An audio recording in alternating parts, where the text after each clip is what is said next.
Goedemiddag dames en heren ook. We gaan zo meteen beginnen met een van de topwedstrijden in de ereklasse bij de Jukes in Den Bosch. De Jukes speelt tegen Haarlem. Commentaar wordt vandaag voorzien door mij en door Andrew. Welkom Andrew. We zien hier de selectie van de Jukes na de warming-up het veld verlaten. Ik neem aan dat Haarlem hetzelfde doet. We hebben in Den Bosch een prima temperatuurtje van 23, 24 graden. Het zal op zich wel afzien worden op het kunstgrasveld, want dat geeft al wat extra hitte. Er is sprake van een Spaanse pluim. We hebben dat even nagezocht. Dat is zeg maar warme lucht die vanuit het zuiden, vanuit Spanje wordt aangevoerd naar Nederland. En aangezien wij wat dichter bij Spanje zitten als de rest van Nederland, is het hier erg lekker weer. Heeft u vragen over de Spaanse pluim, dan kunt u dat stellen aan Clay. Ik heb zijn mobiel nummer niet bij de hand, maar mocht u hem kennen, kunt u daar gewoon vragen over stellen. We gaan eens kijken of dat we de opstelling kunnen vinden. En zomaar, ik heb hem gevonden. En dan moet ik even mijn mede-commentator aankijken of dit nog actueel is. Wijnand, Pieter, Kwekel, Gerrit Rautenbach op de eerste rij. Dan hebben we als flinkers op de tweede rij, Chris O'Farrell en Bart Mommers. Even kijken, dan hebben we als flinker Lex Jansen, Jaap van Vleuten en nummer 8 is Dylan Robinson. Als scrum-half hebben we Mats Leijs en als nummer 10, als fly-half, onze captain ook, Vuga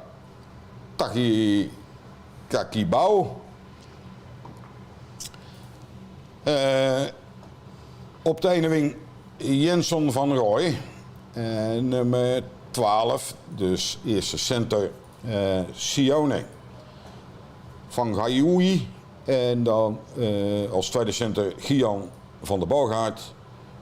Als andere winger Norbecio Mambo en als fullback Fred Dorro.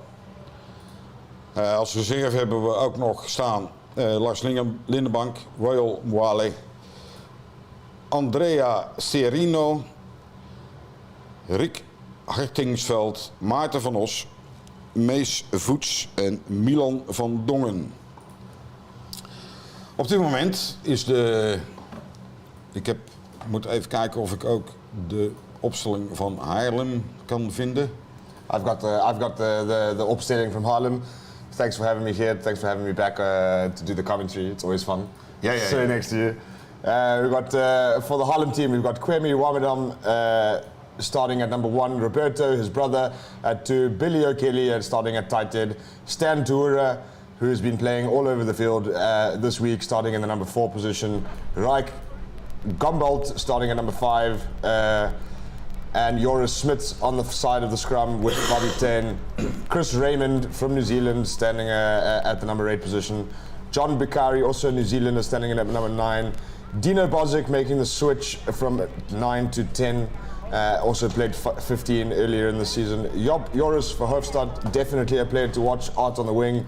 Tyron Crowe, strong carrier at number 12. Lucas Dewey at number 13. And on the other winger, Alexandre Albertelli.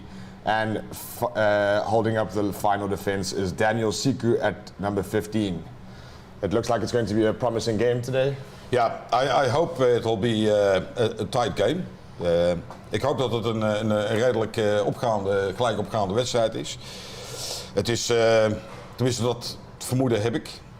Als ik kijk naar het vorig jaar, toen wij uitspeelden tegen Haarlem, was dat ook een redelijk close wedstrijd. Die we naar mijn mening wat beter hadden kunnen afsluiten als er wat verstandiger omgegaan was met de kicks. Maar goed, dat terzijde. Ik verwacht een gelijk opgaande wedstrijd. En ik hoop ook dat dat zo is, want dan wordt het ook een leuke wedstrijd om naar te kijken. Yeah, I mean, last year Dukes vs Haarlem was always an interesting game to watch. They played the first game of the last season with Haarlem taking the win. A really close game as well. I think it came down to a couple of points at the end. And of course Haarlem making it to the finals. Jullie hebben drinken? Wat willen jullie? Doe maar een biertje. Later. Heel even over nog. Ja, we werden even onderbroken, maar dat was een prettige onderbreking. Ik ben het met je eens dat we in die wedstrijd vorig jaar tegen Haarlem zeker kans hadden. En ja, kijken wat het vandaag wordt. Yeah, and Haarlem obviously have got a really strong team. Just like last year, they made the finals. Obviously looking to make it back into the same position this year.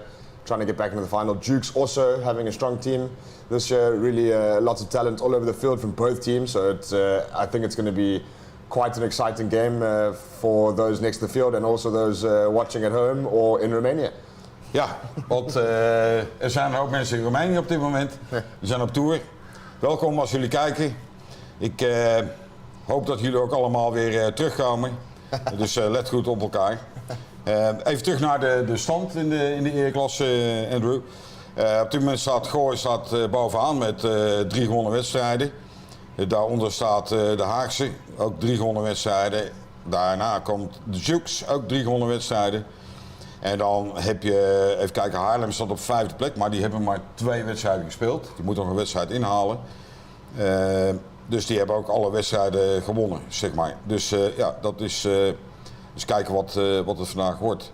Nou heb ik begrepen, de wedstrijd Gooi-Den Haag, dat die afgelast is. Yeah, Delta, too many guys away with Delta. Another game that's been cancelled this season because of Delta.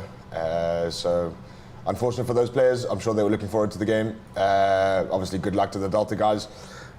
Heading out today or tomorrow, I'm not 100% sure. Delta is playing. Good luck to them of course, but unfortunate for the clubs at home. Weet je waar ze spelen of weet je hem niet? Nee, ik ook niet. Nou goed. Oké. Het is zoals het is. We should be seeing any moment the players run out onto the field. It's 3 o'clock, 1 minute over. The ref should be getting the guys out on the field ready to start the game. I'm sure a lot of people are itching, waiting for the game to start, so as we. Ja, het publiek is er ook klaar voor. En ik denk dat die een leuke zaterdagmiddag tegemoet gaan. Ik hoor beneden in de catacombe hoor ik al wat oerkreten, dus ik denk dat ze zo de trap op stormen en het veld opkomen. Tot die tijd moeten we het heel even doen met het prachtige overzicht van onze club. Kijk, daar komt Haarlem aan. Both teams having a slight problem with some injuries. Of course, it happens naturally in a rugby team. That's how the sport is. Ja, klopt. Ik heb begrepen Storm Carroll bijvoorbeeld niet speelt. Dat is ook een van de meest ervaren spelers in Haarlem. En ja goed, wij hebben natuurlijk, god weet die, onze Pineapple die niet speelt. Ja. Dus, Number 10, Storm Carroll. Yeah, obviously he's not on the team sheet today. Also not on the bench. So I think he's been injured out. We've got a few injuries as well from Haarlem. Obviously missing this weekend Tommaso Fricano receiving a red card in their last outing. Storm Carroll injured. Philippe Perique is also not attending us today. Arthur Mazurad also not available. Mike Broeken, Martin Keul and Martijn Kortrijk. And from the Duke side, we are missing a few players as well. Kevin Ebbing is away. Dirk van Lierop also injured. And Ollie in the centres with a knee injury. Ja, dat is de one man. Ja. Ollie, ja. Ja, nou ja, goed, we gaan kijken of dat heel erg veel effect heeft op het spel. Maar ik verwacht dat we een dusdanig brede selectie hebben, dat het voor ons niet zo'n probleem gaat worden. En we hebben natuurlijk ook nog best wel wat goede wisselspelers op de bank zitten. Yeah, I think that's one area the era class is taking the correct steps, is getting in depth. They got not only do they have a strong first team, but they also got strong finishers that can come onto the field. So if there isn't a mishap with injuries, you can fill up spaces with also quality players.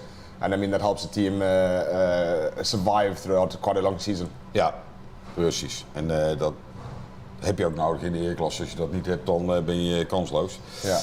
Ik zie dat Steve O'Farrell ook weer kijkt. From Bristol. Welkom, Steven. En ik zie natuurlijk even kijken wat zit Tino Leijten. Tino Leijtens. Welkom. Ik hoop dat jullie een leuke wedstrijd gaan zien. Hope you'll see a good game. We gaan de kick-off doen. Haarlem heeft kick-off. The ref sets his timer on. The kick goes up. Duke's looking to collect it.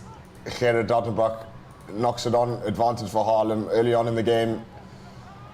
Haarlem going to be looking up to set up a platform. They've got the advantage. They're going to play with it a little bit. Bart Mommers with a good tackle. It's a good ruck from Haarlem. And out from the 9 from the base of the ruck to the strong man number 8 from New Zealand. He has a good strong carry. It's a good defensive line from the Dukes. They are set, ready to go. And ball lost. Advantage over. Dukes relieve some pressure out of their 22. Goeie tackle daar. Even kijken waar de bal eruit komt. Er wordt redelijk wat druk uitgeoefend vanuit Dukes verdediging. Maar de bal komt er nog steeds aan Haarlem zijde uit. Oh, slechte paas. Dus kijken of dat we ze kunnen stoppen. Heel goed. Kijk, dit is mooi werk. Goede druk. s-hertogenbosch starting in the number 3 position for the Dukes at tight head. Obviously had a little stint at Haarlem in the beginning of the season and decided to come back to the Dukes. So he'll be having a look at having one that is almost the team he played with. And it's been lost. Ja, crossing. Accidental crossing penalty for the Dukes just on the 10-meter line. Are they going to go for points? Are they going to go for the line? That's the question. I think they might go for points. Ik hoop dat ze... Het ligt er een beetje aan wat je als kikker het gevoel hebt. Er staat relatief weinig wind. Ja, inderdaad, Fred gaat inderdaad kicken. Ik denk dat het heel verstandig is. Ja. 3 punten voorsprong. Ja. En zeker vroeg in de wedstrijd is het natuurlijk helemaal oké. Nou, eens kijken of dat het gaat lukken. Yeah. Opportunity at the polls early on in the game, in the first 5 minutes. Scoreboard pressure first on the scoreboard. It's always a mental game as well. First on the board, first one to open the bank account. Let's see if he's going to get it. Ja, voorheen deed er nog wel eens een keer een uitspraak over of het wel of niet zou lukken, maar dat doen we niet meer. Want op het moment dat je zegt, nou, dat is een makkelijk kikkie, dan mist hij hem grandioos. Maar goed, daar gaan we. Let op. En die lijkt goed. Ja, helemaal goed. Nou, eerste score gemaakt door Dukes, 3-0. Nou, zeg maar, ik heb 3 minuten spelen. Hopelijk blijft het zo doorgaan. Als we dan, laten we zeggen, dat maal 80 doen, dan, nee, niet 80. Maal 8, dan nou, tekenen we daarvoor. Hè. Maar het zal niet zo zijn. Oké, bal wordt opgebracht door Haarlem. Keurig gevangen, wordt doorgepaast. Strong carry from the number 8, Dylan Robertson. Getting over the gain line. They're going to play through the forward pods through 10. Caught over the gain line, good pressure from Haarlem. They're going to send it back to the kicker. It's been taken back into his 22, so he can't put it straight out. He's put it up high and it hasn't gone to hand. It's a bit of a loose ball and Dukes are going to be looking for putting on some pressure here. One man goes diving over the ball. Hooker Peter Quaker doing the great work as front forward pod off 9. Ja, dat, zoals Pieter heb je brood nodig in zo'n team, hè? Gewoon harde werken. Hartstikke mooi. Er wordt een aardig overlap voor Haarlem. Oh, de bal wordt intercepted door Norby. Hebben wij de bal? Ja, we hebben de bal nog steeds. Lange paas, Fred Doro. And it's going to be looking to get up wide, there's some space. Jaap's going to take it, carry it back into the middle of the field. It's a good tackle and a penalty, high tackle. Nou zag ik dat niet direct, maar kijken of we dat in de herhaling kunnen zien. Ja, oké. Hij pakt hem inderdaad bij de nek. Just a penalty, nothing more serious than that. He's just mistimed it and gone a little bit too high into the face, connected it. But the ref says it's just a penalty. Yeah. Duke's looking at another kick at Bulls. Hopefully to make it 6-0 in the first 5 would be great for the Dukes to get a nice good head start so early on in the game. That's already 2 penalties that have let down Haarlem. They're going to be looking at trying to get that penalty count down for the rest of the game because that's just points left on the field. Ja, concentratie, kick. En die gaat ernaast. Dat is jammer. Maar de bal is nog steeds in beweging. Het is jammer dat de Dukes hem eigenlijk een beetje verrast werden doordat Haarlem doorspeelde.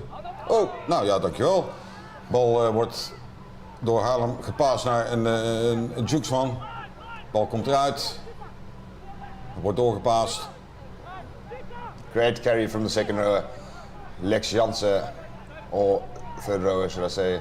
They're gonna give it back to mooi paas. To the blind side. Is he gonna be taken out? Knock-on waarschijnlijk. Advantage. It's been kicked away. Ref says bring it back. No advantage there. Scrum down. Haarlem ball inside the 22.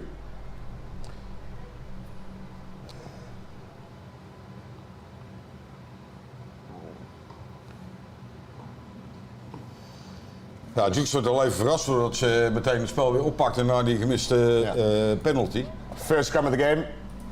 Ja, eens kijken hoe dat de verhoudingen liggen qua kracht.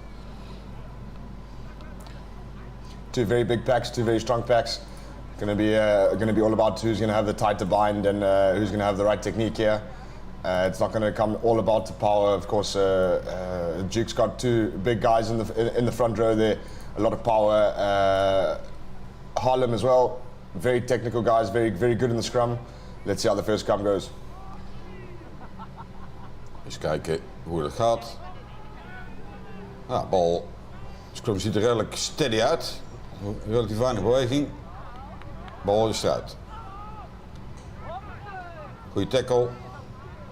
Nou, lijkt mij een knock-on. And knock-on the other way. 12, Tyron Kroos knocking on the ball. Good carry from him. He's found the gap. Unfortunately, he's just been able to not been able to hold on to the ball there in the contact. Scrum down, Duke's ball inside the 22. Let's see what they can do with it.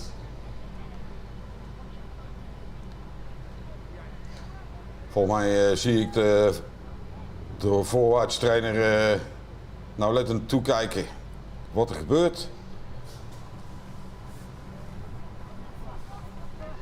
Eens kijken of deze tweede scrum ook in balans is. This time for the Duke's ball. The ref says not stable enough.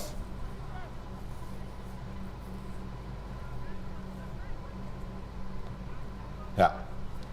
Het is op zich wel goed dat die affluit, hè, als die scrum niet stabiel is. Natuurlijk levensgevaarlijk als dat verkeerd gaat. Zeker voor de mensen. Safety comes first. Ja, absoluut. Especially in the scrum, especially when you got such big guys, 900 kgs edging on 1,000. If that thing goes down on your neck, you don't really want that to be happening. So safety comes first for the ref. Stability, it looks a little bit better this time.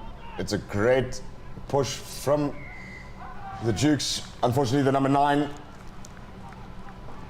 We hebben de penalty meegekregen, maar ik denk dat die vindt dat dat snel genomen werd, inderdaad. Ja.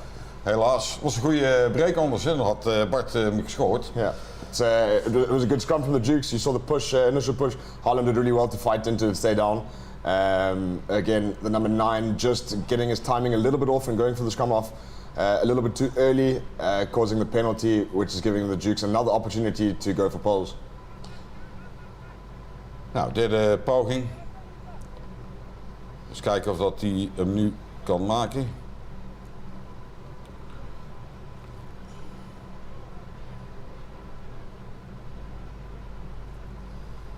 Ten minutes in, 3 penalties, 3 chances at the poles. Looks like the Dukes are going to be looking at building up points on the scoreboard today instead of going for the line out and setting up pressure. So I think Haarlem should really watch out for their penalty count today. Jazeker. En weer mis. Dus het blijft 1 uit 3. Oeh, wat een... They're going to play it from outside their own try line. The number 8 having a strong run, setting up the ruck just inside the 22. There's no one over the ball. They've managed to retain it. It's a strong carry from the prop forward, setting it up. They're going to look to relieve pressure outside their 22. It's a great time down from Dylan Robinson. And it's the first 5-pointer from some great pressure from the number 8. Absolutely amazing. No one saw it coming. Not even the kicker. Nee. Ja, dan zie je toch dat ze moeite hebben om uit hun eigen 22 weg te komen. Ik begrijp ook niet zo goed dat het dan daar gespeeld wordt, maar oké. Yeah. Yeah, there's if you wanna get your kicker out in the back, you got to set up a little bit of a wall in front of him. Ja, dat klopt. Oké. Maar goed, in dit geval was dat niet ruim genoeg. Yeah. You got to protect your kicker at all costs. Otherwise, silly mistakes. Dan lopen ze hem helemaal in de puin. Ja. Now, 8-0. Na 10 minuten. First try to the Dukes. Another shot at goal for Freddie Darrow. Looking at to add on the extra 2. 10-0. He's hoping to make it.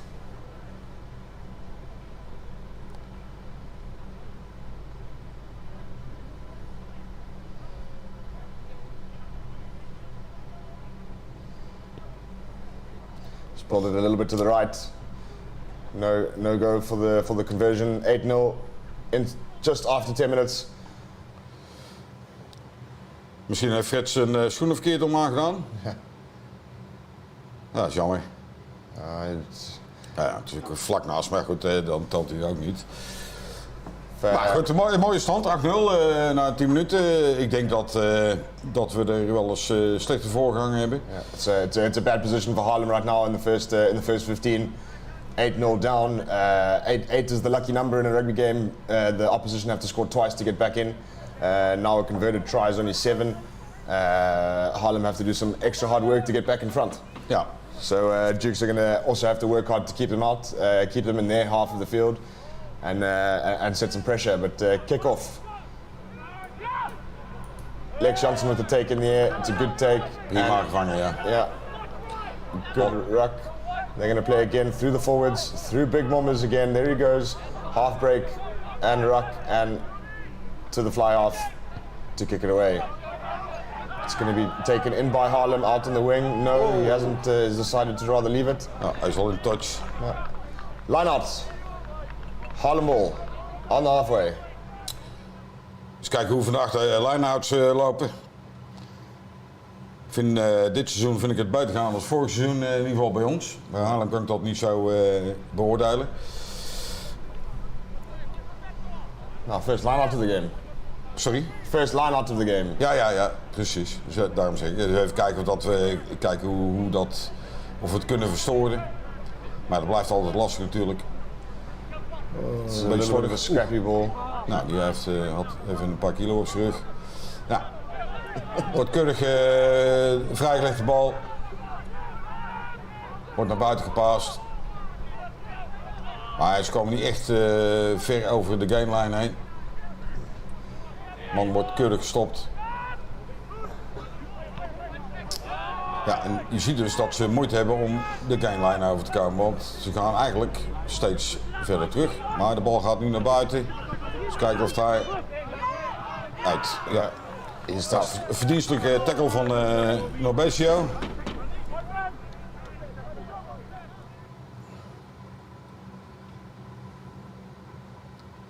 En dan maak je toch relatief weinig terreinwinst. Dat is ook zoals ze het willen zien natuurlijk. First line out for the Dukes, just inside Haarlem's half. Looking up to get the go forward ball. They've chosen with a short man line out. They're going to be very effective here on the ground. Oh, again a bit of a loose one at the back. Scrum half's taking it in much. They've set up a good ruck, counter ruck coming in from Haarlem, but they've gone straight over the top. Yeah. Not in from the gate, says the ref. And we've got a player down. Vuga Takitakibao. Looks like he's had a bit of a knock on the head, ref. Unfortunately, there's no TMO in the era class just yet. We saw on the world stage last weekend another New Zealander playing in Ireland, getting a red card for pretty much the same thing, entering a ruck dangerously. Ja. Any contact with the head these days, of course, with all the things going on in rugby now with concussion and early onset Alzheimer's. We have to protect the player's head these days. That's why Vuka's wearing his scrum cap today. Ja, absoluut. En ik denk ook dat dat een hele goede maatregel is. Dat we daar ook zeker rekening mee moeten houden. Ja, goed, je bent ervaringsdeskundige daar in de rug. Je hebt natuurlijk ook al een paar keer flink wat tikken gehad. Ja, het is, I've had quite a few. Kick doesn't go out. It's kept in by the winger and they're going to play it out. Bobby Tane, the number 7, trying to get the offload on, just doesn't go to hand. Dukes regain possession and are going to look to use the advantage they've got of having the ball possession. It's a lovely inside ball into the number 8 and there's no advantage, says the ref. We're going to go back for the knock on. Scrum down, Dukes ball inside, deep inside the Haarlem territory. Ja. Ja, je ziet dat de Haarlem komt eigenlijk helemaal niet uit hun eigen helft. Dat valt me heel erg op. Dat, dat ze relatief weinig druk kunnen uitoefenen op onze helft. Yeah, I think dat is natuurlijk ook de verdienst van de Dukes. Maar the Dukes are sitting, getting off their defensive line quite nicely, getting up into Haarlem's face, and Haarlem are not really having an answer for it now. They've got a few breaks out wide with the wingers. So maybe that's the area to play away today. Mambo doing very well with an interception, of course. It's a steady scrum. They've given it out the back with a little 12-10 combination. Vuka getting over the gain line and a good ruck in the out wide channel. Forward pod off 9. It's a good collision. It's a good ruck. Ja. Bal komt eruit. Eens kijken of dat we... was even een beetje volleybal. Even kijken of dat we gebruik kunnen maken van deze situatie. De bal wordt helemaal naar buiten gespeeld. Overlap. Oh, mooi paas. Great offload from Jensson in the corner, back inside to Sione. They 2 meters, 3 meters out. It's a great counter ruck from Tyron Kroos, the center from Haarlem. He's managed to get the ball back on Haarlem's side. Great pickup from the number 8. They're going to looking at to get the ball out of there, get outside of there. 22. They're going to give it to their forwards, get the angle going for the fly off. And it's stolen again, but illegally. Ja, goed, stelen is op zich al illegaal natuurlijk, hè, dus ik kan wel begrijpen dat de scheidsrechter daar dan voor afluit. Je ziet dat het toch ook al wat kracht veegt aan Haarlemzijde.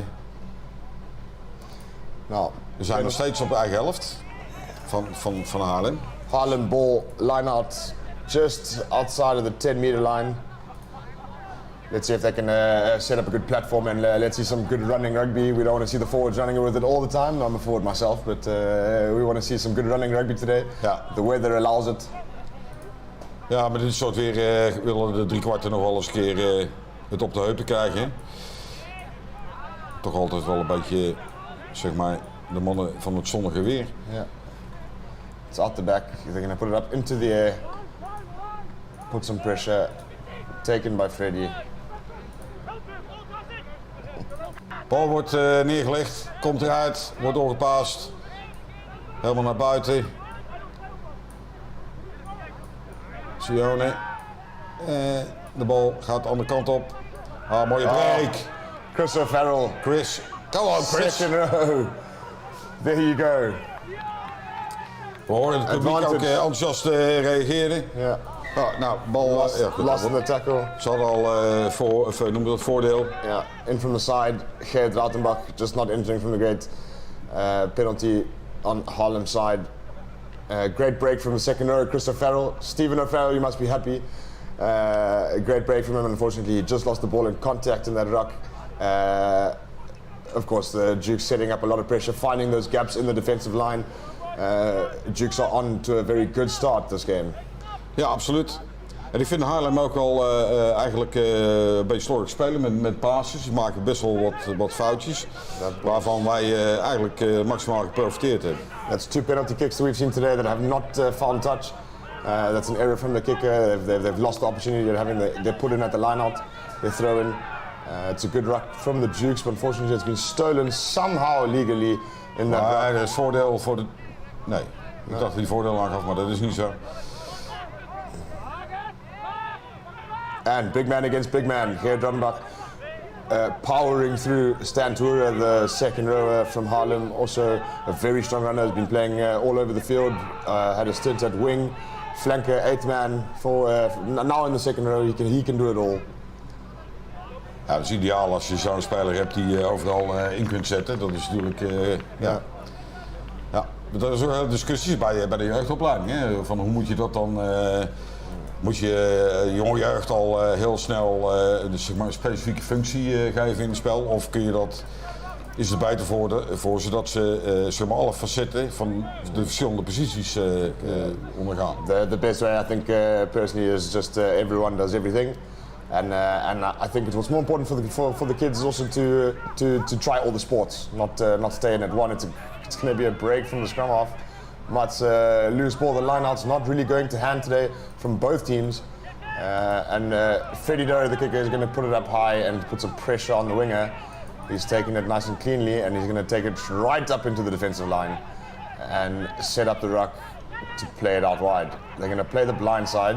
It's a great rush from the flanker, Jaap van der Vloot, and forcing the penalty on Duke's side. Ja, je zag hem ook, de speler van Haarlem, zeg maar 2 bewegingen maken. Ja. En dat komt door de druk die uitgeoefend wordt aan Duke's zijde. Yeah, it's Dukes are shooting up nicely off their defensive line, and Haarlem are feeling the pressure. Ja. We zijn inmiddels ruim 20 minuten onderweg. Eigenlijk best wel een redelijk snelle wedstrijd. Het is, ja, ik heb het idee dat het, ondanks de foutjes die Haarlem dan gemaakt heeft, op zich een redelijk gelijk opgaande wedstrijd is. Maar goed, we staan er 8-0 voor en daar moet je zeker niet over klagen. Just outside the 22, Dukes throw in. What are the options here outside the 22 here? What do you think? What are some of the weapons the Dukes can use?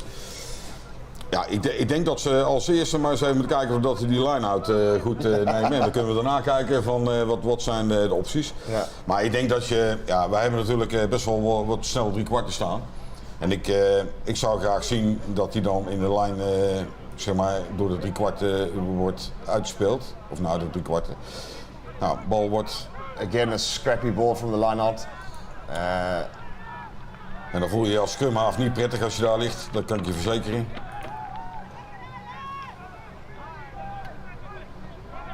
Penalty towards Haarlem.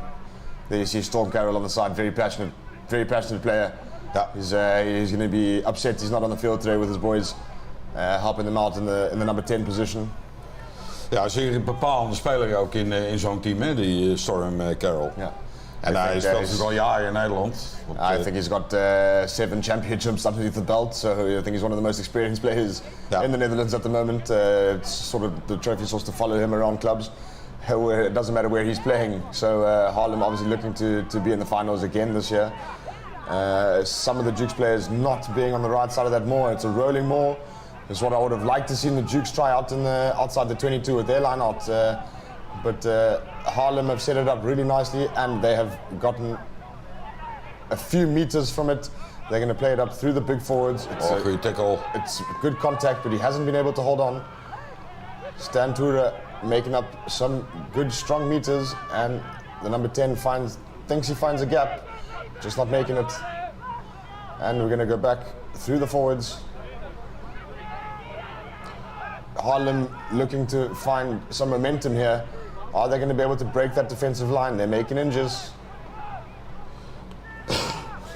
Ja, de druk hebben ze nu volledig op staan, maar dat is een slechte paas. Ja, de bal wordt over de zijlijn gewerkt. Knock on from the Dukes. Scrum down, Haarlem ball on the 10 meter line. Okay. Haarlem finding their rhythm there a little bit, coming from that strong maul that they've set up. Dukes have to be worried about that. We don't see too often a maul in the era class. At times they very seldom come out, and I think it's one of the underutilized weapons at the line out of just secure your own ball, bring it down and set up a maul. Haarlem doing it very nicely and reaping the rewards from it. Dat klopt. Ja, ik kan me nog herinneren dat jaren geleden wij daar ook heel erg goed waren, zeker met die 2 Roemenen erbij. Dat was gewoon echt, alleen had je dan ook vaak dat je dan truck in trailing kreeg. Ja. Maar goed, uiteindelijk is dat natuurlijk een zeer effectief wapen. En zeker als je daar zoveel meters mee kunt winnen. It's a steady scrum from both sides.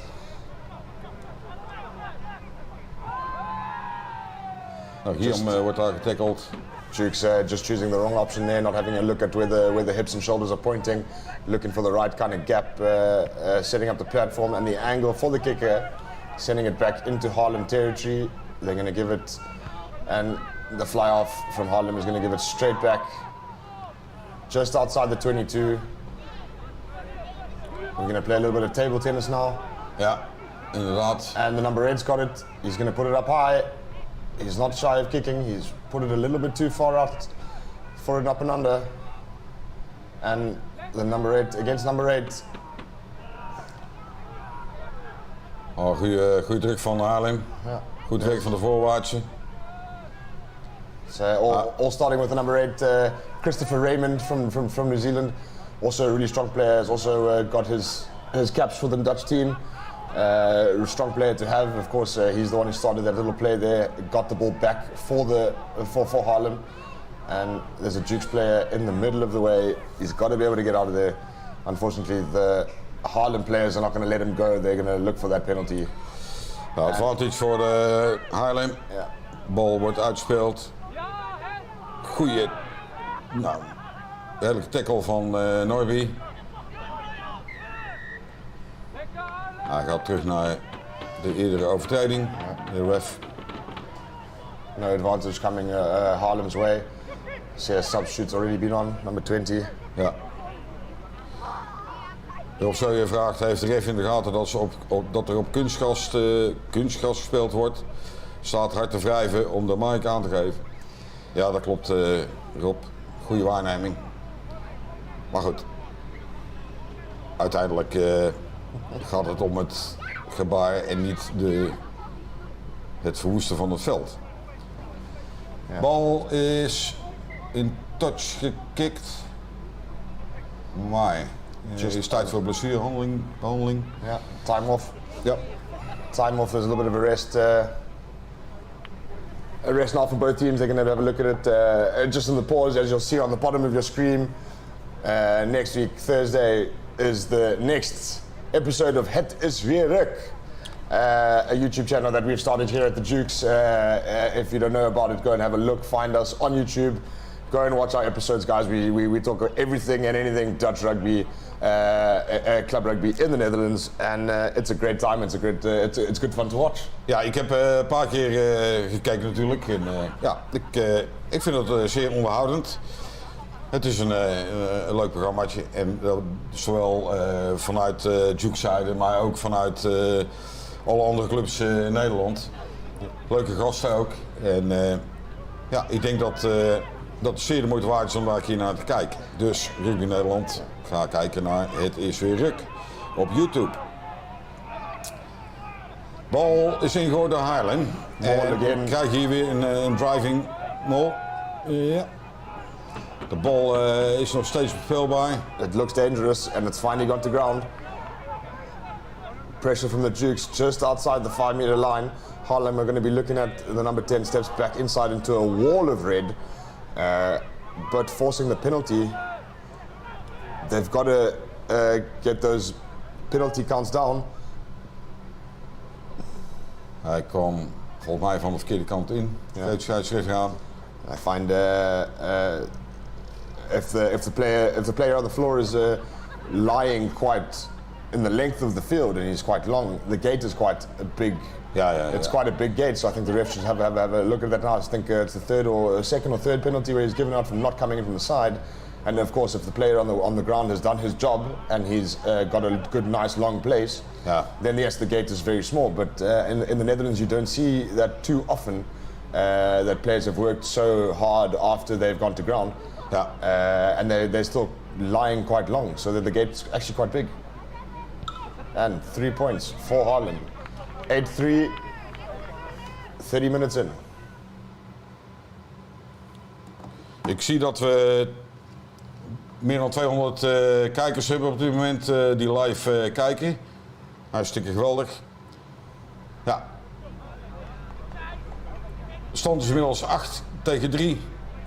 We zijn een half uurtje onderweg in de wedstrijd Dukes Haarlem, hier in Bosch, in het zonovergoten zuiden. We hebben volgende week een wedstrijd, de steak derby, hè? De Dukes tegen de Oysters. Ik ben benieuwd of dat ook weer er zal zeker een gezellige middag worden, daar gaat het niet om, maar hoe groot het kwaliteitsverschil is tussen Dukes en Oysters. Ja. Oh. Bal wordt gekikt, maar gevangen door Haarlem. Bal wordt keurig opgezet en daar hebben ze ook alle ruimte voor. De man nummer 8 wordt gestopt, maar weet de bal af te spelen. Ja, en dan moet links oppassen dat hij niet verkeerd inkomt. Bal komt eruit. Kickje van de scrum half en wordt de bal gevangen. Ja, hij wordt gevangen. Beetje een slordige paas naar Fred Doro. Paas de bal naar achteren.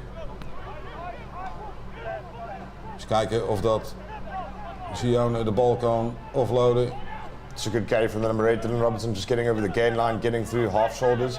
And there's a Haarlem player over that ball, but Dukes have managed to retain it. The 15 coming in at 10, playing the ball out wide. We've got some speed here out wide. Mambo getting some momentum, getting through. He's got to get clean ball at the back of the ruck, as he does.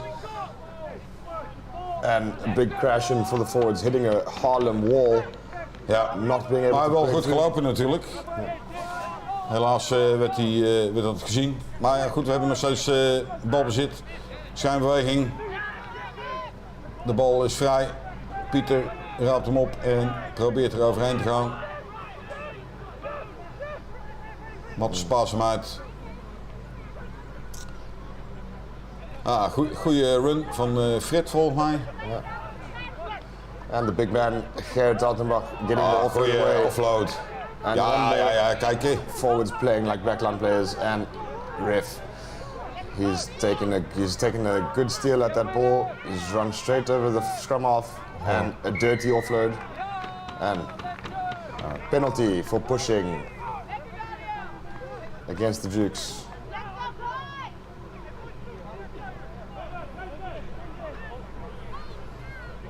He's going to be looking to find touch here, the number 10. Set up the platform for the line out. Sorry. Nou, zo te zien is hij in touch. It's a good carry from the number 8. Ja, zeker. Goeie break. Definitely a player that you have to look after. Not someone you want to be able to get, let him have momentum on the field. He's gonna make some meters for you. Ja, dan wordt hij inderdaad gevaarlijk, dat klopt. And 2 weeks ago also going for poles and getting them through. So he's also a player with many talents. Ja, dat is een beetje een vreemde situatie, maar voor mij was er nog van Haarlem. De scheidsrechter die doorspelen, maar vervolgens werd daar een hele lullige paas gegeven door een van de Duke-spelers. Ja. Oké. Penalty. Wijnand is waarschijnlijk kleurblind. Ja. Red en blue. Nou, het is ook wel een hele Afrikaanse eerste rij zo, hè? Ja. Dat moet je al wel goed doen, Andrew, hè? That's what I'm sure they're trying. Of course, there's still Roy Mwale on the bench, coming on later on in the game in the front row. Not quite sure where he's going to be coming on, whether at hooker or at prop. I think prop, we've got another hooker on the bench. Lars Lindebank also probably itching away to get onto the field. Ja, nou ik vond Lars, het afgelopen seizoen heeft hij uitstekend seizoen gespeeld. Dus ik hoop dat hij ook... Again from in the side, and the number 8 is lying quite long on the floor. I think it's a little bit of a thing for the ref about coming in from the side. He just needs to have a look at the player on the ground. I'm not exactly. I know in the Netherlands de scheidsrechter het altijd gelijk. Klopt. But I think this time he just needs to get a look at it, and it's not for one team. It's for both teams. He's having a look at it. Ja. I would agree with the ref on that one actually. That was from the side. Nou goed, laten we erop houden dat de scheidsrechter bijna altijd gelijk heeft. Yeah, exactly. Toch? Sorry, ref. Ja. Ja. Dus even kijken of Haarlem dit kan verzilveren. Ze staan redelijk dicht bij de 22 meter. De bal wordt keurig gevangen, uitgepaast naar de driekwart. Nummer 12 probeert. Gotta get him to ground. Strong carry from the number 12. Leaves open the gap for the forwards to have a little bit of a run. Just getting on the outside of the big prop forward, Gerrit. They're gonna ref, yeah, there we go, crossing once again. Accidental crossing, offside. Yeah. Penalty to the Dukes, just on the 22-meter line. A little bit of a get out of jail free card for the Dukes. They're gonna have the throw into the line out, hopefully somewhere close to the halfway. It's a great kick from V, yeah, in between the 10 and the halfway line. Ja, en hier zie je dus dat het toch wel wat slordig spel is van Haarlem in principe. Want dit, ja goed. Ja. Ik vind dat crossing vind ik ook altijd, ja. Okay. It's just about your timing, just about your timing, getting your timing wrong. Precies. A little bit of a miscommunication, who's going to take the ball in, are we going to have a tip pass or not? It's been stolen from Haarlem at the line out. Haarlem have got some tall guys in there. They've got to look for the space. The Dukes, they've got to really have a look at where they're going to go up in the line out. Otherwise, they're going to have a big problem fighting off those line out jumpers.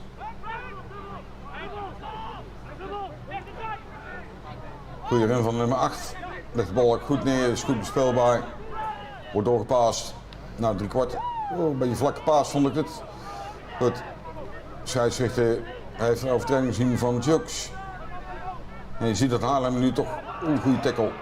En een interceptie. Nou ja, dat wordt voordeel waarschijnlijk voor Haarlem. Advantage. Ja. Through the side. Once again. Ja. And yeah, Haarlem are going to take a quick tap here, and they're going to set up through Bobby Tain, the number 7, also a brilliant player, also one to watch out. The number 8 having his hands on him. It's a little kick over the top. He's seen some space. He's nudged it a little bit too far. Ja. And it's gone out in the in-goal area. Ref, that is a 22. Uiteindelijk zie je dat Haarlem nu toch wat de druk op gaat voeren. Yeah. A little bit of a slow start, I think, from Haarlem today, but they've warmed up now. They find their feet. They're getting into their structure. It more seems a few miscommunications here and there, but minute by minute, it's going on. Scrum down from where the kick was. Have the Dukes opted for setting up a good platform. They've got a big, strong scrum to relieve some pressure in their own half. Ja. Dus kijken of dat we die bal kunnen winnen. En we moeten natuurlijk weg daar bij de 22. Dus kijken of dat gaat lukken op deze manier. Maar wat ik zeg, de scrum staat op zich redelijk goed. Steady scrum from both sides today. Ja. Dus kijken. Mats gooit de bal in. Good pressure from Haarlem. En de bal komt er niet uit.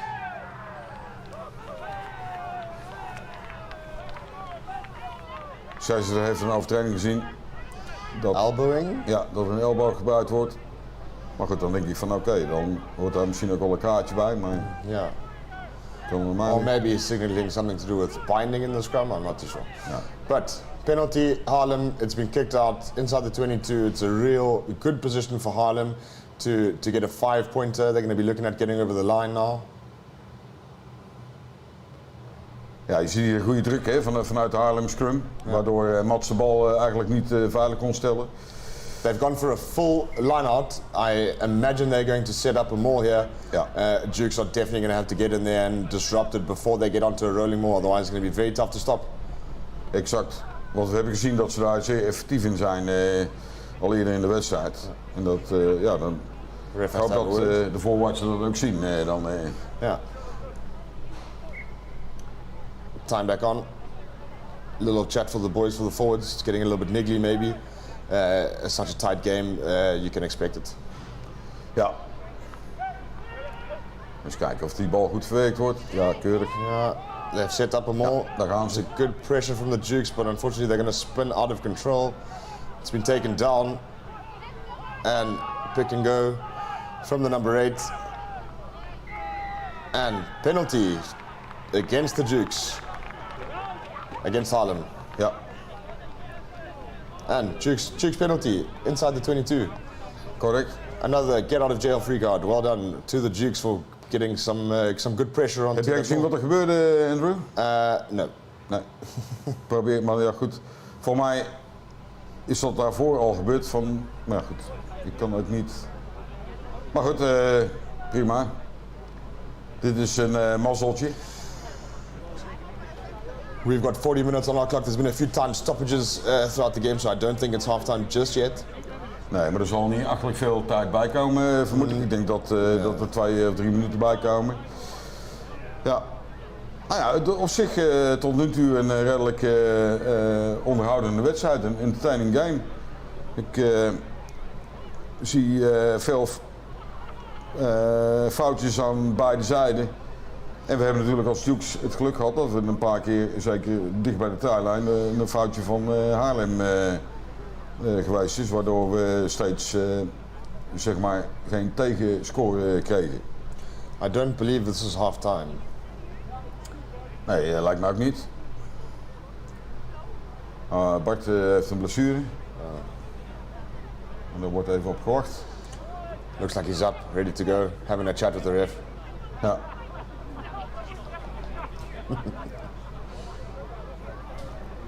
He was just catching his breath.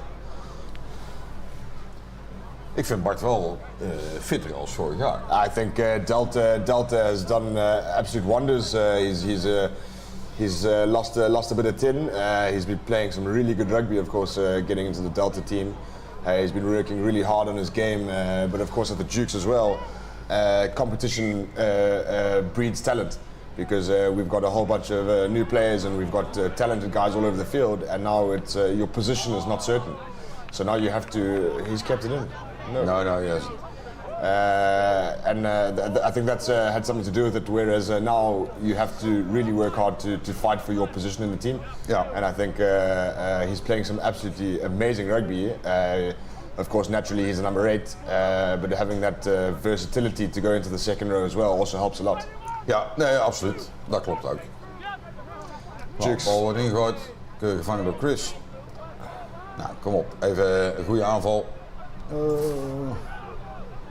Een beetje een scrappy pass. Maar we hebben de bal nog steeds.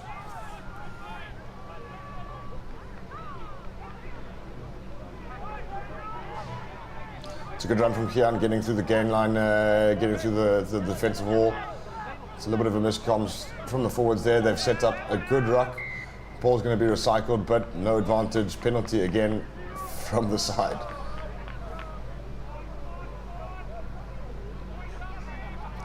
Ik denk ook dat de spelers niet helemaal begrijpen wat de scheidsrechter nu eigenlijk wil. Ja.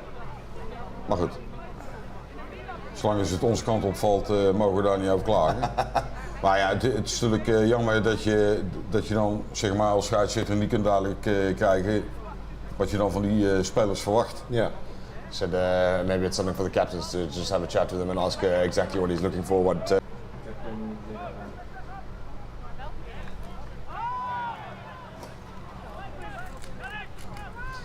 Well, we should be close to half time. Ja. 8-3 was the score. Ja. In favour of the Dukes. They've had a good start. There's been a little bit of a dip of energy from the Dukes guys. Haarlem finding their feet, coming back into the game a little bit, getting into their groove, finding their structure, finding each other with the ball with a few offloads here and there. In the beginning of the game, they had a few balls on the ground. They've managed to sort that out, and same for the Dukes. They've offloads from the forwards, some great interplay with the forwards. Ja. I think they've done really well.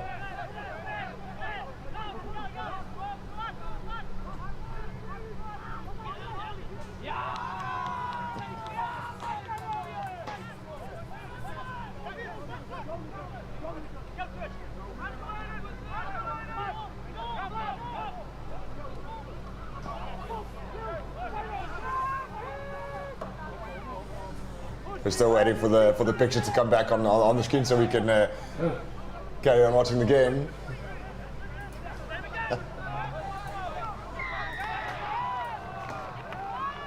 I hear some action outside, and it's been a quick tap from the number 9. Has been booted for and recollected. Een beetje hoge tackle lijkt mij. Ja. Dat geeft ook al. Ja. Zijn buddies van elkaar, dus dat is helemaal oké. Ja, just a penalty. We spelen nog steeds. Zitten inmiddels in de 46e minuut. Dus ik ben benieuwd, hij kijkt nu op zijn klokje. Ik ben benieuwd hoe lang hij er nog bij gaat trekken door F. I think he's saying last movement to the guys. Just a mistime tackle from Monsieur in the centres there on opposite flank Bobby Tane. Just mistiming it and getting him around the neck. Just a penalty. They're going to look for the line out, and I'm sure we're about to see another maul from the Haarlem boys. Duke's going to have to feel that pressure and adapt to it and try and drop that maul in a legal way. Ja, absoluut. Or not in a legal way, and then it's penalty. Ja. Maar dat is eigenlijk niet de bedoeling natuurlijk. Nee. Dus even kijken wat er gaat gebeuren. Kick. It has gone out. Bal gaat over. He has missed the kick and it's gone out in the in-goal area. So, halftime. Halftime. Oké. Nou mensen, wij gaan even onze neus poederen. En we zien u zo meteen weer terug voor de tweede helft.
Oké, mensen, welkom terug bij de tweede helft.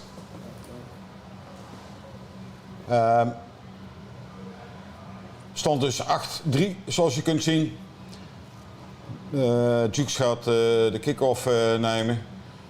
We hebben hier fantastisch weer op dit moment. Andrew is even onderweg, maar die komt zo terug. Kijken of dat iedereen klaar staat. En daar gaan we.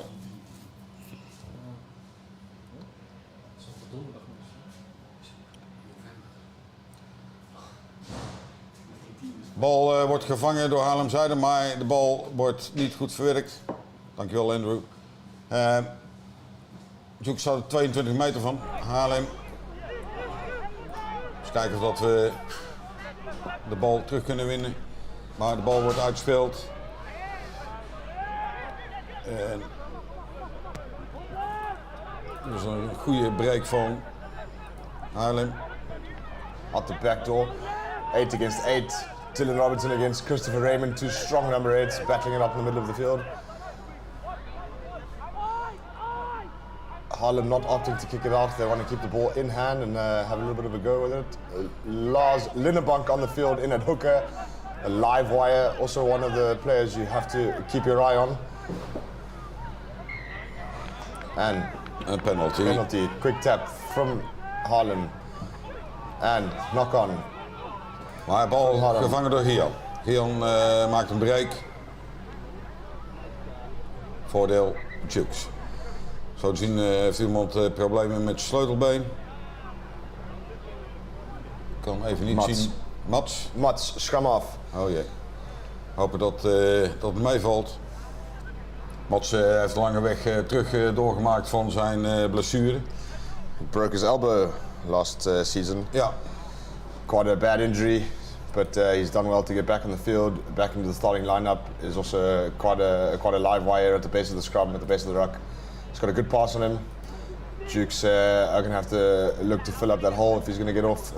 I can imagine Vuga Tagitakabal, if I said that correctly. Ja.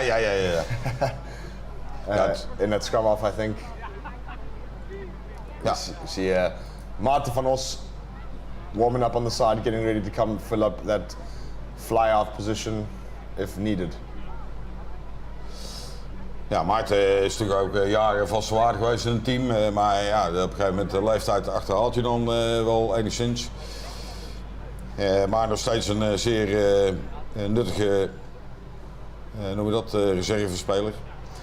Noemen we dat tegenwoordig, de afmaker is, finishers. Finishers, ja.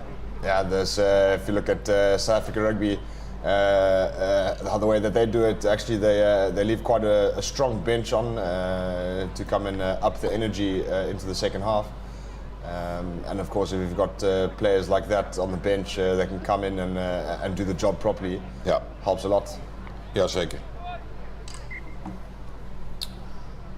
We saw a nice photo from half of the Dukes Rugby Club in Romania watching the game. So I hope you guys are having a great time. Have a beer for me, but only one, please. Ik denk dat zal ongetwijfeld meer dan 1 biertje worden. We zijn echt trots op dat de mannen in het land van de boeboes zijn gearriveerd. Ja. Ik hoop dat jullie een fantastische tijd hebben. En we horen de verhalen wellicht nog een keer binnenkort. What happens on tour stays on tour. Yes. Dat klopt, dat is waar. Ja, dat is absoluut waar. Mats kan gewoon verder. Ja. Ref giving a little warning to the scrum half. Just got to stay on side. Got to stay behind the ball at the scrum and knock on. Scrum down. Haarlem ball.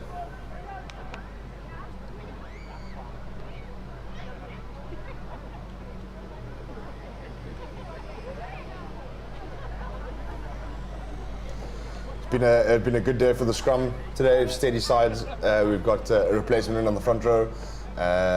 Let's see if they're going to be able to keep it just as steady throughout the game. Ja, en wat je zegt, Lars is natuurlijk ook best wel een ervaren hoeker. Hij heeft ook een tijdje in Australië gespeeld. En voordat hij naar Australië ging, vond ik hem heel goed spelen. Ook een van de jeugdspelers die zeg maar, door de jeugd bij de senioren terechtgekomen is. And penalty against the Dukes, wheeling the scrum. It's been taken quickly again. De man wordt gestopt, hij wordt omhoog gehouden. And Bal is eruit. slips out. Oeh. It's been taken in by Haarlem. Scrum down. Dukes ball. Ja. Great work from the Dukes defense, keeping that ball in the maul, keeping him up in the air.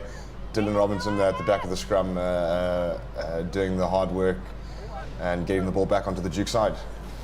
Precies. En je ziet dan ook de druk die uitgeoefend wordt door de Dukes heeft wel degelijk effect. Daardoor wordt het bij Haarlem wat instabieler, wat rommeliger. En dat is natuurlijk een goede manier van verdedigen. Nou, weer eens even kijken.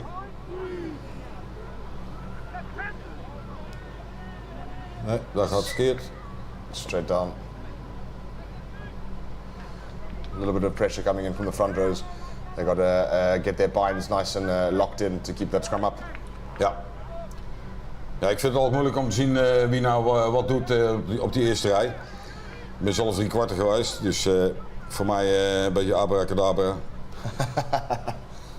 Maar goed. Ook dit heeft weer met veiligheid in de scrum te maken, dat hij gewoon afluit en terecht. Ja. Nou, eens kijken of het nu buiten gaat. Ja. De bal komt er volgens mij goed uit. Kiekje naar de zijlijn. In touch. Ja. Was it taken back? Is it a 50-22? The mark of the scrum, I think, was just on the wrong side of the halfway. So, linesman says it's Duke's ball, but we'll have a look what the ref says.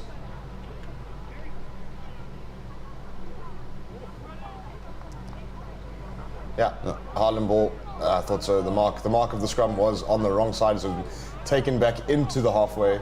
So unfortunately, not a 50-22, but had a good crack at it.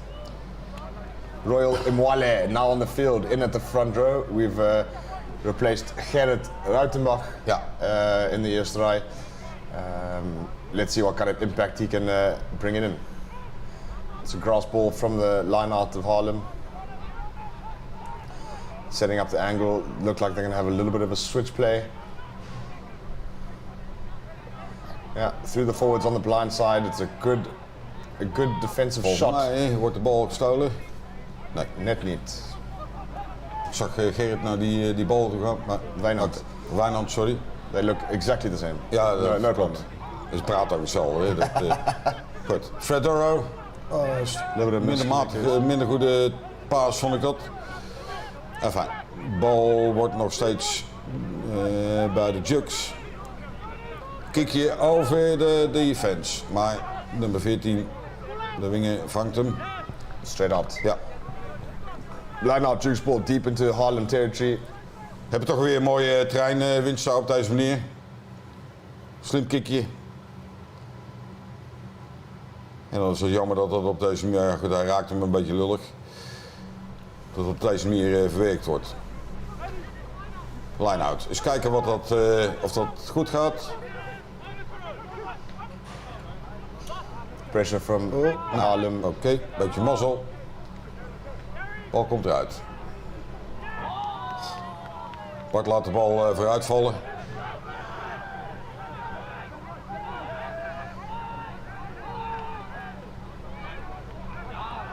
De bal wordt helemaal naar buiten gepaast. De bal wordt keurig klaargelegd. Some good offload work from the forwards of Haarlem. Ja. Managing to keep that ball alive. And ref sits on his whistle.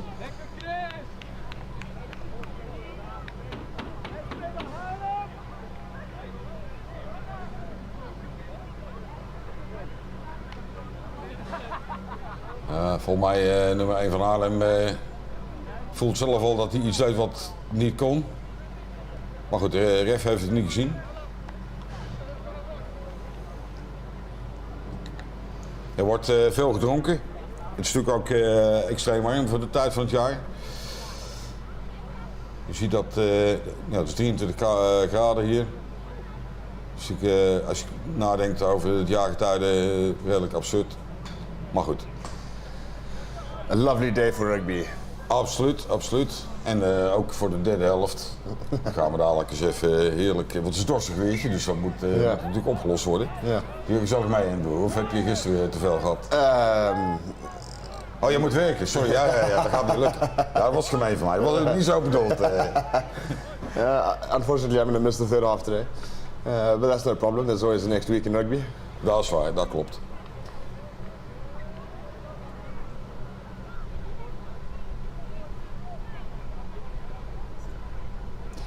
Hoe lang ben je nu in Nederland, Andrew? Just over 4 years. 4 jaar, oké. Nou ben je bijna ingezeten, hè? Ja, als de mensen wilt, thuis kan ik ook een beetje Nederlands. Ja, maar dat wist ik dat jij toch? Nee, maar het is wel leuk dat er één is die Nederlands spreekt en de andere dat Ja, exactly. That's why I don't speak Dutch. Ja. Dus line-out, gewonnen door Haarlem. Bal... Penalty, in from the side. Ja. Shocker. Wederom. In het voordeel van de Jukes. They're going to be looking at, I think, going for some poles, get those 3 points in.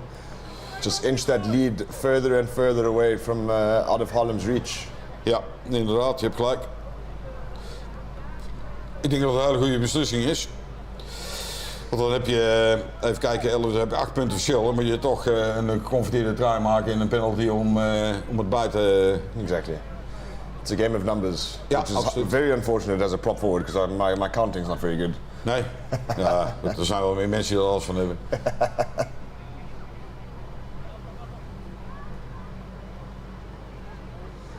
Freddie Darrow with the kick to come.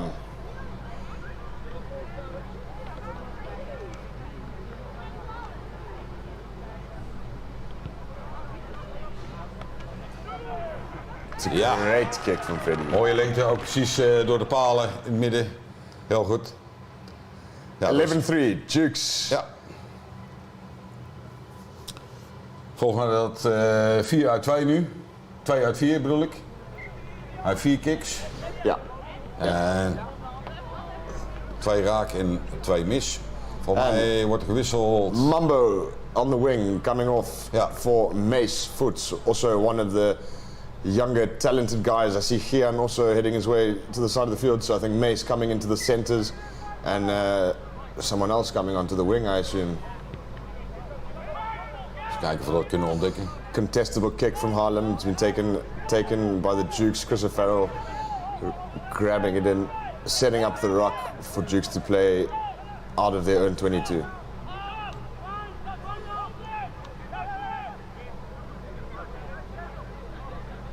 Oh, dat is een beetje slappie paas. Offside. Nou, we hebben geluk. Nou ja, geluk weet ik niet, maar in ieder geval... als je in de 22 dit soort overtredingen gaat maken als tegenstander, dan dat is natuurlijk niet echt briljant. Maar ja, je kunt ook nog per ongeluk offside staan natuurlijk. Trying to get as much meters as possible, especially if you've got a team in their own 22. You would like to keep them there. Kick's not going to go out. Nee, dat is jammer, hè. Nou, bal wordt opgezet door Haarlem. We've got Milan van Dongen on the field as well, also one of the Delta players. Ja. He's just managed to get himself into the Delta squad. Ja, Milan ook een jongen die vanuit de jeugd naar de senior doorgestroomd is. Zo heb je nog best wel wat moet ik zeggen, jeugdspelers die dan hun weg vinden naar de top in de club. Ja. En dat is natuurlijk hartstikke mooi. Ik hoorde dat de dames en dan zeg maar de meisjes ook wat wedstrijden in Engeland gespeeld hebben. Ja. Het Nederlands meisjesteam. Hartstikke goede initiatief, hè. En ook een goede manier om zeg maar het niveau van damesrugby omhoog te brengen. Ja, Bart mag door. Ball comes free for the Jukes. Pressure in at the ruck from Haarlem. And Freddie with the kick that goes up high. Great tackle from the Dukes wingers. Good pressure from the Dukes at the ruck as well. They haven't managed to turn it over. Het is allemaal een beetje slordig dit, maar hij komt er aan de Haarlem kant uit. Nou, een acrobatische kick wordt gevangen. Freddy. Fred maakt een aardige run, legt de bal goed neer. Gaat naar de zijkant. En dan zie je...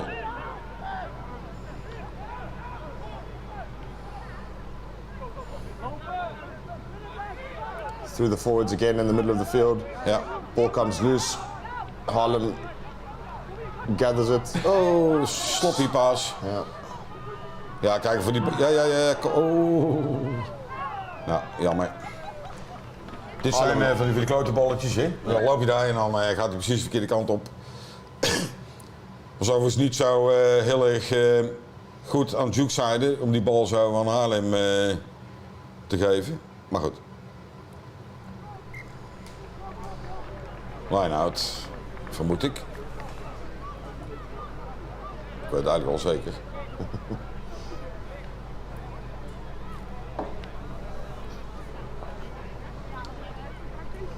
Weer een blessurebehandeling. Sorry. 11-3 to the Dukes. Ja. Weer een blessurebehandeling aan Haarlemzijde. I think it's been quite a tough day out there for the guys. Very physical game. Ja, absoluut. En ik zag dat is nummer 1 volgens mij. Hè? Ja. Ik zag net al een beetje puffen. We hebben inmiddels nog meer live kijkers, dus dat gaat goed. 233. Ik zie dat week op week groeien. En dat is natuurlijk hartstikke mooi, hè? Want daar doen we het voor. Hè? Om het rugby naar alle fans in Nederland en buiten Nederland te brengen. Er zitten nu mensen in Roemenië te kijken, in het Caribisch gebied. Nou, I'm sure there's a few people in all over the world having a watch today. With all the different nationalities on the field, it's very diverse. Ja, absoluut. En dat is natuurlijk ook wel het grote verschil met jaren geleden toen ik nog speelde. Hadden we een verdwaalde Engelsman en voor de rest waren het allemaal Nederlandse jongens die eigenlijk allemaal op late leeftijd met rugby begonnen. Ja. Maar goed, het mooie is wel dat het hier nooit meer loslaat. Tenminste, dat heb ik dan. Ja, dat is alweer bijna 49 jaar geleden. We hebben in 2024 hebben we ons 50 jaar bestaan. De voorbereidingen daar zijn al bezig. En hopen dat het een knalfeest wordt. De bal wordt... Knock-on from Haarlem. Ja, maar gevangen door Maarten.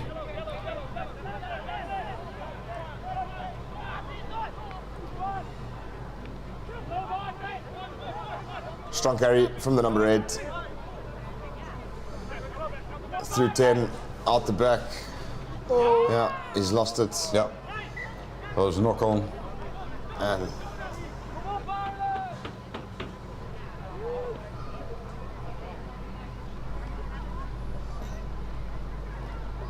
scrum down, Haarlem ball. Andrea Serino, onze Italiaan op het veld in de eerste rij. Waar is die vandaan gekomen? Ja, Italië, maar... Napoli. Napoli. Ja, oké. Wat is ook relatief kort pas in Den Bosch volgens mij? Yeah, he last season played the Utrecht Rugby Club. Oké. And he's found his way to the Dukes. And Rick Hartingsveld also on the side of the scrum in at flanker. Made his way to Den Bosch from Umumunu.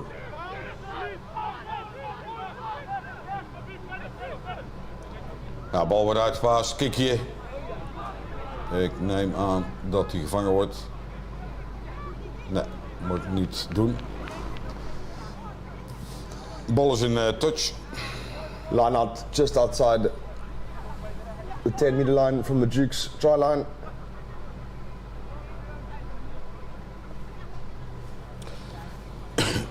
Je ziet ook de ballen jongens allemaal en ballenmeisjes. Vanuit de jeugd die de wedstrijden bij gaan wonen, dat is een hartstikke mooi initiatief natuurlijk. Hè? Yeah. Get everyone next to the field. Also, structurally wise for the game, it helps the game, speeds up the game a little bit, having a ball in every corner. Ja. Every year, it just gets more and more professional in the other class, and it's good to see. Absoluut. Nou, een beetje. Oh, nou. Knock on from Haarlem, just retrieve the ball back in there, inside the Haarlem half. Goeie run.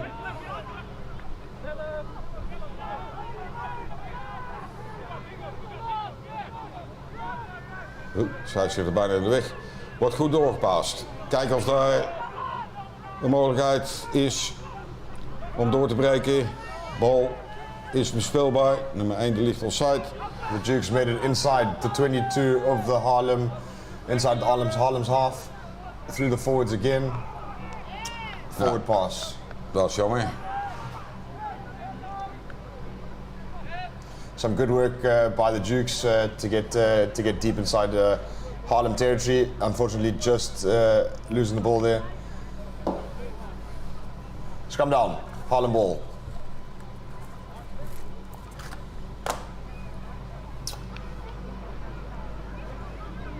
Ja, jammer dat dit dan niet meer brengt voor de Dukes. Maar goed, uiteindelijk is dat zoals het gaat. We hebben wel, naar mijn mening, wat meer de druk op hun helft liggen als andersom. Stephen O'Farrell zegt van, that's more like it. Dukes need to take control now. Ik ben het met je eens. I do agree with you. But it's easier said than done. Exactly that. Of course, Haarlem are going to try and disrupt at every single moment that they get. Yeah, and it's the score is still close, so you know. Maar goed, we zijn inmiddels in de 62e minuut en de laatste 20 minuten zijn nu bezig. Vaak zijn die heel bepalend in de wedstrijd. Exactly, it can make or break. Take you back to last season, a couple of games with the Dukes here at home, scoring 4 tries in the last 12 minutes to lose by 1 point against Eemland. Yeah. So there's no game that is, you have to wait for the final whistle.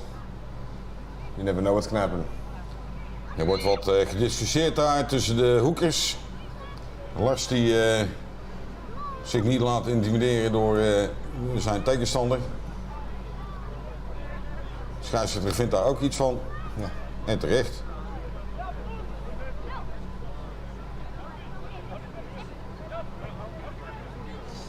Scrum down with Haarlem putting the ball in. Time is back on, says the ref. Another reset. Now we've got a new front row here from the Dukes. Let's see if they can keep it just as steady as the front row before them. Ik denk dat het wel wat in kilootjes scheelt, maar kijk eens, goede scrum van de Dukes. Yeah, definitely.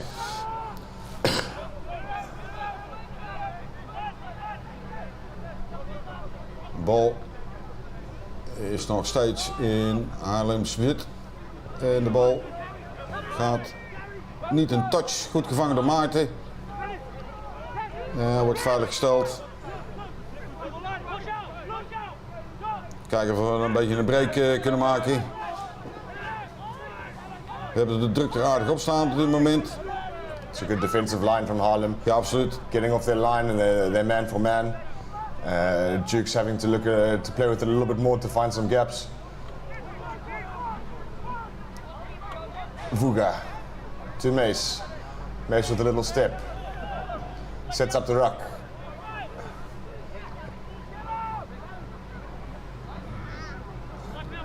Ja, op zich is het natuurlijk hartstikke mooi, goed rugby, hè? De bal bezit houden. Yeah, it's a great break on the outside. And they've got to look to keep it as they do. They've done well. Through the forwards again. Scheidsrechter heeft een overtreding gezien, voordeel Dukes. Bal wordt uitgepast. Forwards playing with the ball beautifully in the middle of the field. Ja. getting over that gain line, which is so important. They're going to switch it back through the fly-out marker, and no advantage coming. Penalty. Ja, sterke periode van Jukes wordt de passes komen goed aan. Ja. En dat is natuurlijk alles dat je zo weinig mogelijk foutjes maakt daarin. Dus ja. Ik zie dat Rob vindt dat de line-outs niet overtuigend zijn vandaag. Ben ik met je eens, Rob. Ja, ik ook. Something the set pieces, very important facet of the game. So keeping your own ball and of course disrupting the other team helps a lot if you can hit the nail on the head. Absoluut. Ah, mooie beweging van Maarten zie je hier. Hè? Dan zit je toch tegenstander op verkeerde been. And line out in the 22 for the Dukes. They've gone for a full man. Ja, de bal wordt goed gevangen. Chris having a crack himself. Ja, goede break. Through the line out. Dylan pumping his legs through contact and making some work. And Shit. from the side again.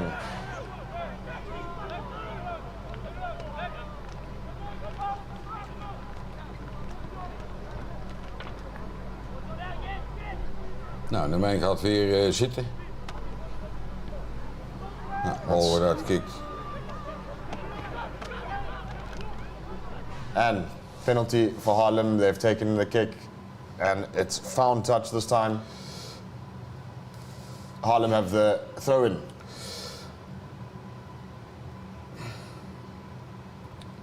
Ja, dat gaat dan over wat Lars doet waarschijnlijk.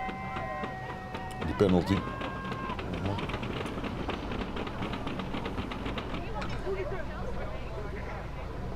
Haarlem opting for a short man line out. So they're getting some subs on, some fresh blood.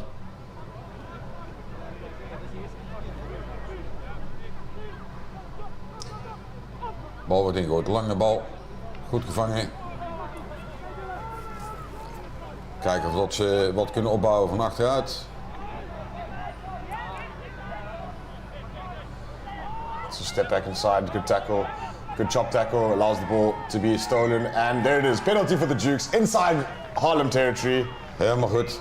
Goede druk. En je ziet dat ze relatief weinig terreinwinst maken. Ze lopen eigenlijk achteruit. Ja.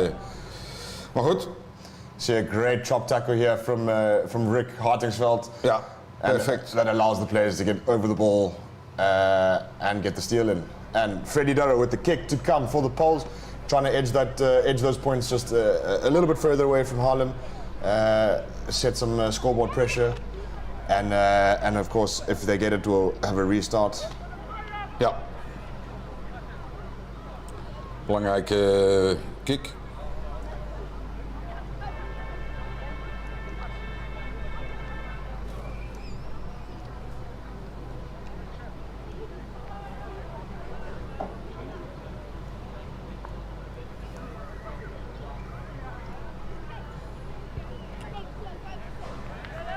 Ja, nou is goed, dat gaat mooi doorheen. Hartstikke mooi. 14-3 to the Dukes. Nou, 11 punten verschil. Dan moet je al 2 tries maken om het bij te kunnen benen. Nou ja. Very important game for the Dukes here. Haarlem, obviously one of the top teams in the league. Today is one of the games that if you can take the points home, it's going to help later on in the season. Absoluut, absoluut. Haarlem heeft voordeel. Eens kijken of dat hij het voordeel blijft houden. Die werd daar redelijk goed gestopt, lijkt mij. Yeah. Little snippet from the number 9. Ja.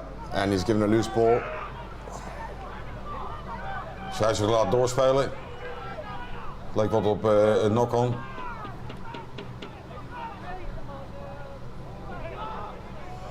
Je ziet de vermoeidheid aan de Haarlem-kant. Je ziet daar toch regelmatig mensen last hebben van kramp. Yeah. It's been stolen by the Dukes. Is dat zo? Ja. Ik kan het niet zien. Ja, inderdaad. Stolen by the Dukes on their 5-meter line. Great work from the defensive line coming from the Dukes. And they're going to relieve some pressure. Kick out on the right-hand side of the field. Ja, keurig. Ja, goed verdedigd. Should be entering the last 10, 12 minutes of the game. Absoluut.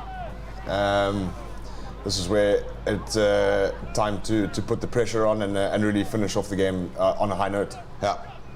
Ja, in het verleden zag ik in het laatste gedeelte van de tweede helft dat de conditie van Jukes toch best wel heel erg goed was. Ja. En kijken of dat vandaag ook zo is.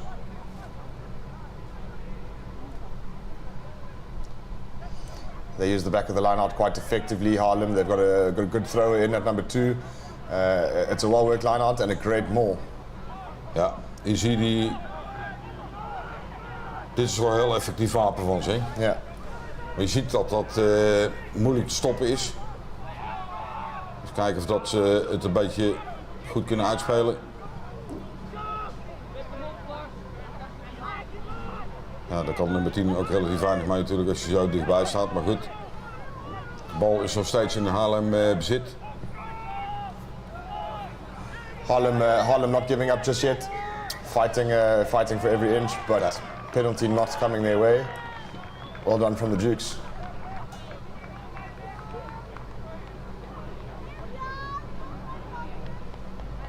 A little bit of pressure relief coming from the Dukes there for the penalty.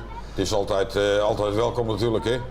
Ja. Hopen dat de kick goed, dat hij in touch gaat. Good kick from the fly-half. Ja, helemaal oké. Just inside his own half. Line out to come. Dukes throw in.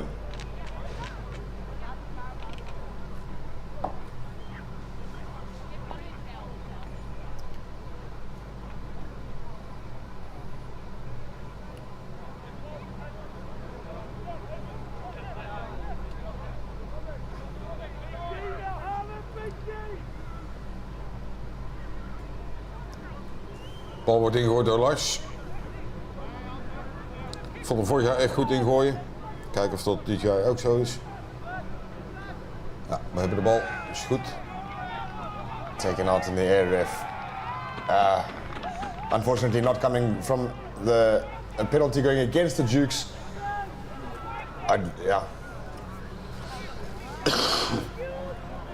I don't see how the person catching the ball can have his hands on someone else, but the referee sees it that way.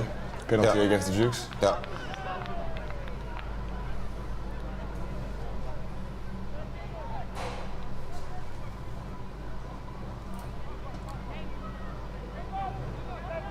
Er gaat wel wat snelheid uit de wedstrijd, heb ik het gevoel. Yeah. It's last couple of minutes of the game, guys getting tired, but of course you got to stay in the fight for the full 80. Again at the back of the lineout, not much variation coming in from the Duke, from the Haarlem lineout. Nee. Up at the back and Mall should be clocked by the Duke's lineout, and they should be putting some pressure up in the air at the back of the lineout if they know that that's where they're going to go. Er werden veel mensen. And last ball again. Oh, we hebben geluk hier. Yeah. We hebben hier echt geluk. Just some of these offloads not really going to hand for Haarlem. It's not really the luck of the bounce, but just how the ball falls. Unfortunately, it's not on their side today. Ja, je ziet natuurlijk ook dat mensen echt vermoeid raken. Yeah. As they say, the harder you train, the luckier you get. Ja, nee, maar uiteraard, dat is duidelijk. Je moet overigens wel steeds aan een kudde herten denken als ik Haarlem zie lopen met die witte spiegels op hun kont. Yeah. Het is natuurlijk wel in het oog springende reclame, absoluut. Maar goed, we gaan scrum doen. Een jukesbal. Kijken of deze goed verwerkt kan worden en dat we uit onze eigen 22 kunnen komen. Kick van Maarten. En die gaat net over de zijlijn.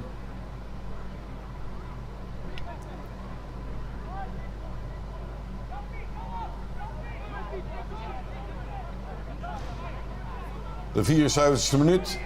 Nog een minuutje of 10 denk ik. Kijk, daar gaan we weer. Goed gespeeld.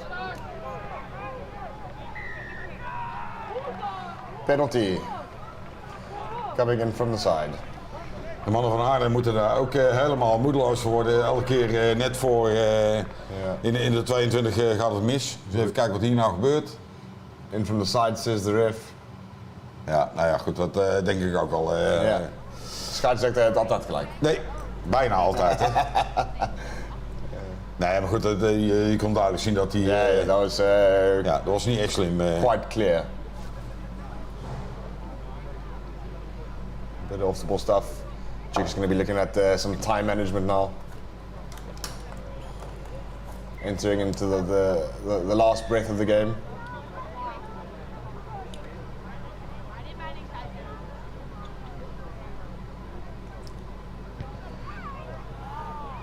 Moeten proberen wat meer druk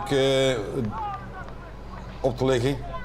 Maar ja goed, uiteindelijk als je kijkt naar het effectieve spel van Haarlem, dat valt me toch wel tegen. Het is niet echt super, het is wel goed, maar het is niet effectief. Als je kijkt dat ze maar 1 kick hebben kunnen maken. Ja. Nou, ik had wel verwacht dat de score wat dichter bij elkaar zou liggen. Ja.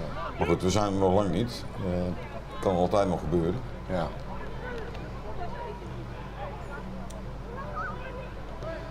Bal komt successful line out for the Dukes. Put it up in the air. They're going to give the ball away and put some pressure on. A good defensive plan. Ja. Kijk, dit is mooi hè. Ja. En als je nummer 21 in de bal wil stikken. Ja. Maar goed. That's unlucky fault from the Haarlem winger. Dat zijn de maximale leermomenten, noem ik dat allemaal. Yeah. Just not going to any probably just had a look at the defense. Just for a split second, took his eye off the ball, and he's knocked it on.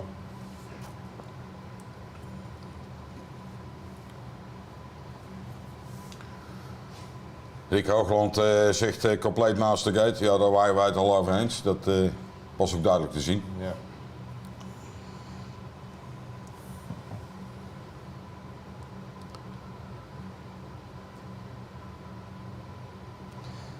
We now have number 7, Bobby 10, moving into the scrum half position. I feel like Haarlem is one of those teams that can play all over the field, anyone. Ja. Ja, maar ja, goed, dat zijn natuurlijk super waardevolle spelers. Er is wat irritatie aan de Haarlem kant. Ik denk dat ze toch een andere verloop van de wedstrijd gewild hadden. En ik begrijp ook al waarom er frustratie is. Omdat je toch eigenlijk steeds kansrijke kansen verliest door foutjes. Ja. Ja, en daar betaal je dan ook de tol voor. Dat is dan niet zozeer de verdienste van de tegenpartij als wel de fout van je eigen spelers. Bal komt eruit, wordt doorgepaast. Dus kijk of we hier een break kunnen maken. Hij blijft hoog, wordt heel hoog gepakt ook. Bal gaat door. Goed gelopen. Maar een man wordt over de zijlijn gebracht. En we krijgen een line-out voor Haarlem.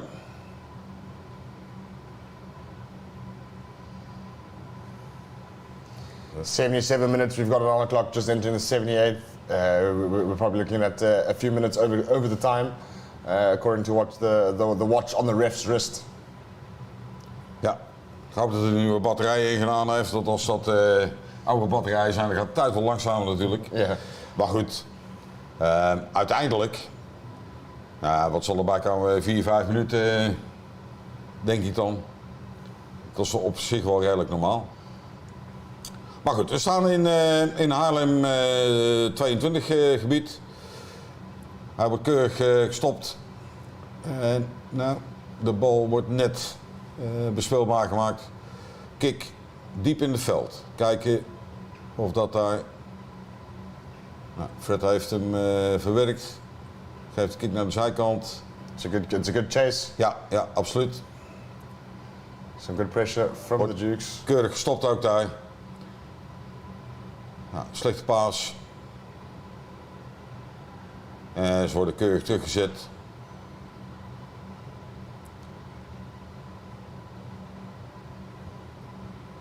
Weer een diepe bal. Wordt gevangen door Maart. Fred Dorrow. Oh. Unfortunately, just not getting to the hand of Jaap on the wing. Ja, dit is typisch geval van jammer.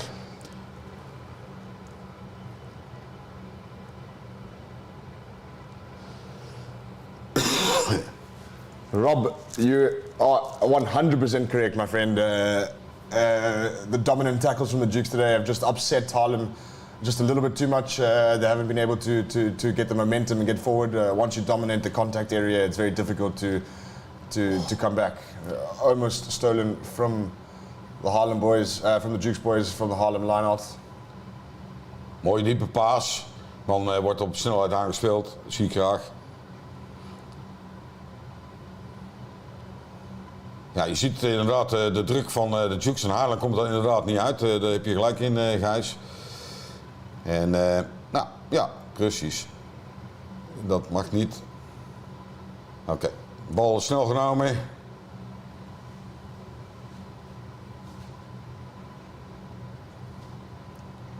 Eens kijken.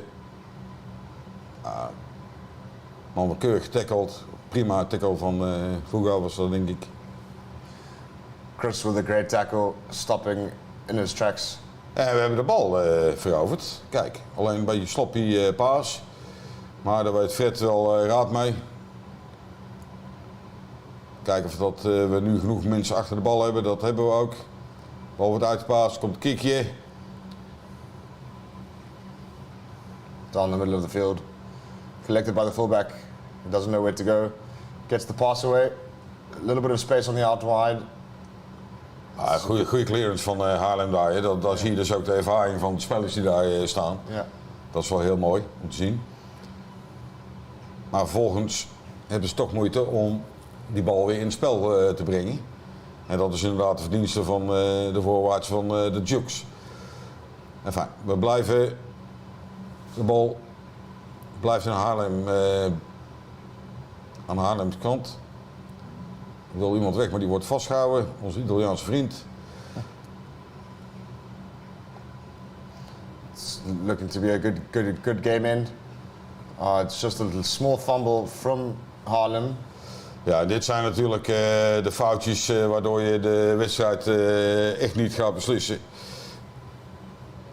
Hij heeft er nog om gezien, de ref. Scandal, Dukes ball. Inderdaad.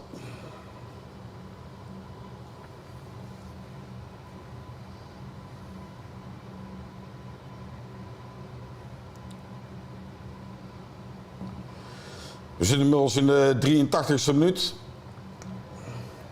Dus naar onze mening kan het niet echt lang meer duren. Gonna be tough for Haarlem to get some momentum here. Ja. Certainly without the ball. Ja, nou, ik denk dat op zich de wedstrijd heel dicht, het zat dicht bij elkaar, tegenstanders. Je ziet foutjes van Haarlem, maar ook aan Dukeszijde. Maar goed, als we hem binnen kunnen afsluiten, dan doen we gewoon een hele goede zaak. En je kunt ook een slechte wedstrijd spelen en die winnen. Ja. Dat is meestal het allermooiste. Wordt een maak gemaakt door nummer 10.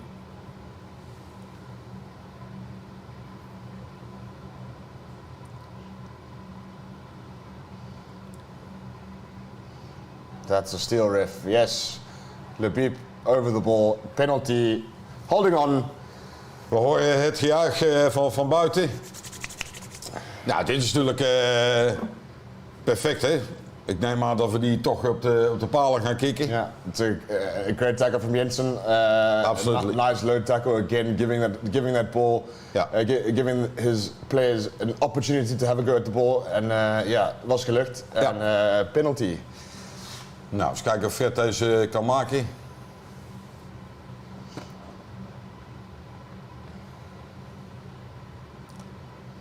Can Freddie Durrow make it 17-3 for the Dukes in the last breath of the match? It looks good, but it's not. Hij gaat ernaast, helaas. And 22 dropout still to come. Haarlem going to be looking to make this a contestable kick. They can't afford to put it back into the Dukes territory. They're going to have to look to bring it close and try and get the ball back onto their side. Ik heb het gevoel dat ze elkaar bij je aan staan te kijken van wat nu te doen. En om dan in het Zeeuws te zeggen, oemoemenu. Zo, er wordt er een goed begraven bijna. Maar de bal wordt keurig neergelegd. Yeah, again, not through the gate. Ja. And that's too much, says the ref. Sticking in his pocket. En een kaartje. Yellow card. The game is done. Ik zie toch wel teleurstelling aan de houding van de spelers uit Haarlem. Ja. Ik denk dat ze toch het gevoel hadden dat ze hier een overwinning hadden kunnen behalen. En dat had natuurlijk ook gekund als ze maar gewoon de passes goed hadden uitgevoerd. Want Ja. dat was gewoon heel erg slordig. Goed, keurige kick helemaal diep in Haarlem gebied. One last dance. We gaan nog een line-out nemen. Eens kijken wat daar uit kan komen. Het zal ook zijn als we nog een try krijgen op de laatste minuut. To answer your question, Tom, unfortunately the Dukes Espoirs tomorrow will not be live streamed unless you can find the camera yourself. Skew throw from the Dukes. Haarlem, what would you like? Ze gaan hem opnieuw nemen. Yeah, give it a line out. Once again, guys, at the bottom of the screen, just a little notification for you guys for the next episode of Het is weer. Get online, like and subscribe. Het is weer ruk. Ja, altijd. Nou, precies, de laatste tijd valt het echt mee. Maar goed, we gaan. De bal wordt Haarlem gespeeld. Ze komen niet heel erg ver, maar een overtreding. Dus Penalty, offside. offside van de Dukes.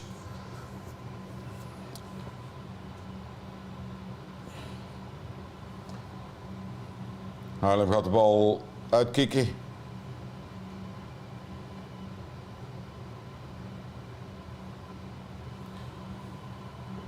En eens kijken of ze eventueel nog wat dichterbij kunnen komen.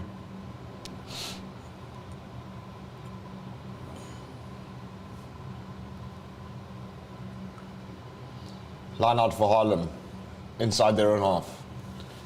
Maar ik heb het gevoel dat die wedstrijd eigenlijk al gespeeld is nu. Ja. Zoals mij in het leger heeft al de emotie is niet belangrijk.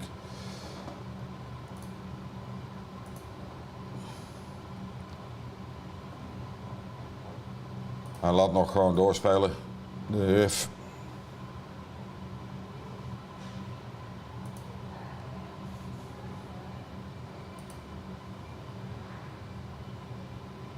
Ja.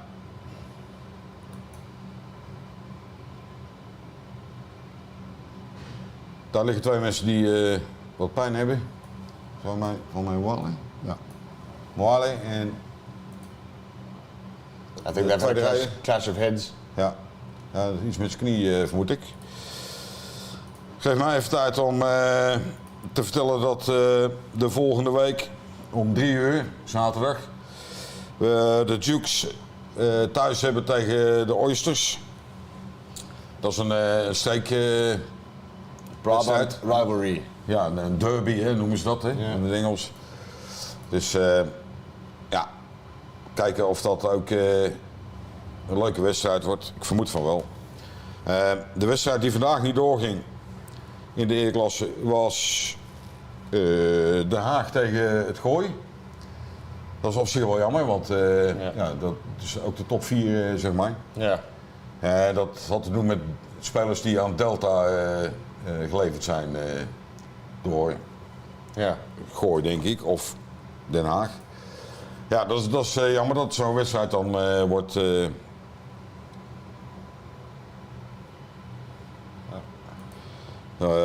dat zo'n wedstrijd wordt afgelast. Ja, unfortunate. Maar goed, we hebben het gehad over opleiding en dat we dat ook belangrijk vinden. Dus een Delta-team is natuurlijk ook belangrijk. Ja. We zien hier nu mensen in Roemenië. Ik moet zeggen dat ze er nog redelijk fris uitzien. En de man die daar de aandacht trekt zal onwaarschijnlijk onze grote vriend van Zon zijn. De wedstrijd is afgelopen. Hij heeft hem afgefloten. En de Dukes wint deze wedstrijd 14-3. Very important game, very important win for the Dukes. I'm sure they're going to be super happy with this win. They've taken the W away from their home field against Haarlem. Obviously, the Haarlem guys are going to be a little bit disappointed. These are two of the top teams in the era class. It was a fantastic game. I was happy to be here. Thank you, Geert, for letting me be here. Fijn dat je er was, Andrew. Nou, wat ik zeg, de volgende wedstrijd is thuis tegen Oysters.